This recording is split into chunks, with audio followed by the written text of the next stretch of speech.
Budur geldi son zeng sesi, uşaqlığın son nəğməsi, son zeng sesi. Hey! Gözümüzdə sevinçləmi, ayrılığım ey məktəbli səninləmi? Müəllimlərin səslərini, bəzən istəlir ad dolu sözlərini unutmaram. Budur gəldi son zeng sesi, uşaqlığın son nəğməsi, son zeng sesi.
Sen çiçeksen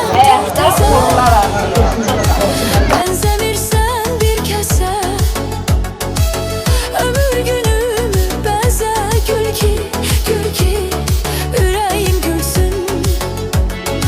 Sen çiçeksen terteze, benzemirsen bir kese, ömür günümü beze, gül ki yüreğim gülsün, yüreğim gülsün. Gün akışı izlerim, kalbe melhem sözlerim, göydenizdir gözlerim, gül ki sen çiçeksen terteze.